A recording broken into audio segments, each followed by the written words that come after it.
Let's pick them. And let's start in that AFC playoff race. A couple of teams that are in, the Ravens and the Bengals. The Bengals a game and a half up on the Ravens in the division.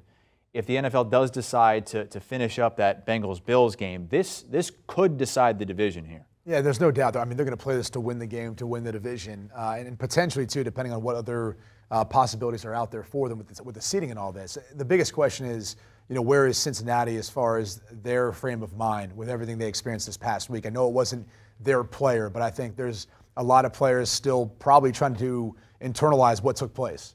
Pete, as a player, you almost become callous to some of the events that occur on the field. I mean, some of the worst, most horrific injuries you see, and scary ones. But you never think a guy is going to have his heart stop beating, and you're going to sit there and watch him have to be resuscitated there on the field.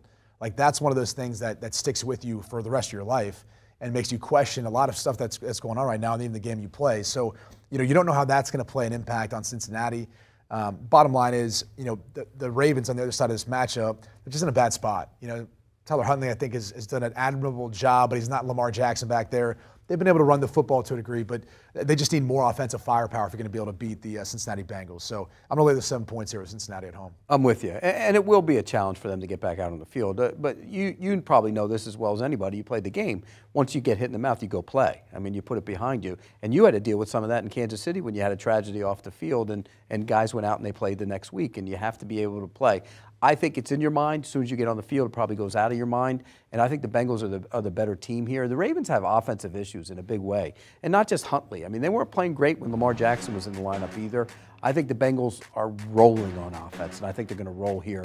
I will be with you taking the Bengals minus the points. To your point, I mean, that incident occurred the day before a game. And one of the things the rest of the season, because we had a series of games after that we still had to play, we told ourselves, no one feels bad for you. The bottom line is guys still have jobs to do. They've still decided to play the rest of the season.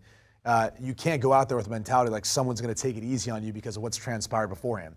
That may be tough for people to hear, but that's the reality of it. Is it's a job, it's a rough physical game, and no one's going to be able to take it easy on you just because of what they all saw you go through, a week ago. Again, that game 1 o'clock Eastern time, and we also have another game that is going to help decide the wild card race in the AFC, though the Jets are not a part of it. The Dolphins are. Sportsline giving the Dolphins a 41% chance to get in.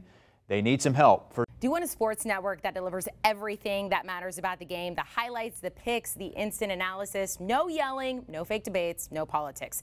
Hit the subscribe button and never miss a moment.